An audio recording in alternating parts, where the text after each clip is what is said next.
nabonye byinshi kandi nabonye byinshi.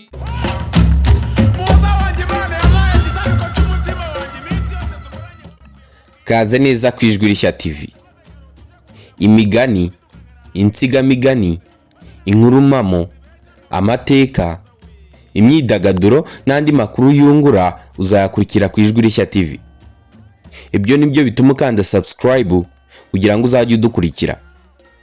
Ni nabyo biguteye gukanda no kunzogera kugira ngo uzajye ubona ibiganiro byacu bishya bigisohoka. Muri kumwe na mugenzi Paiko. Nta kuntu twabura kuvuga ku bukwe bwa Kinyarwanda tutavuze ku rukundo rwuzuye rugatanga ishema n'ibyishimo. Uyu munsi tugiye kuvuga ku bukwe gakondo bwa Kinyarwanda, ariko twongeyemo umunezero w'indirimbo y'urukundo Amakondera, indirimbo nshya ya Dr. Asiwanamungu. Iyi ndirimbo izatuma twumva neza ubusabane mu rukundo no mu miryango. Gusaba ni igikorwa cy'ibanze mu bukwe bwa Kinyarwanda, aho umuryango w'umuhungu usaba umuryango w'umukobwa ko umwana wabo yababera umugore. Iki gikorwa gikorwa mu cyubahiro no mu bwenge, kandi gisize amavuta y'urukundo ruganisha ku kurushinga. Uko byumvikana mu ndirimbo Amakondera, urukundo rwuzuye amahoro n'ibyishimo nirwo rushibuka mu mubano w'abageni bacu. Mu bukwe gakondo, umuhango wo guhana inka cyangwa inkwano ufite agaciro gakomeye nk'uko Ijwi ry'Amakondera ribivuga.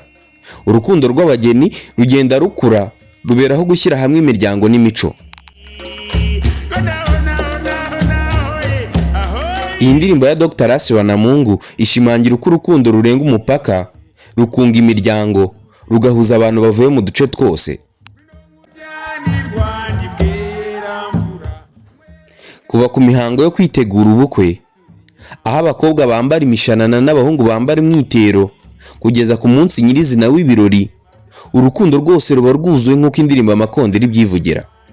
Ubukwe si ubw'abageni gusa, ni ubw'umuryango wose, kandi iyo miryango ibifatanyije mu rukundo n'ibyishimo.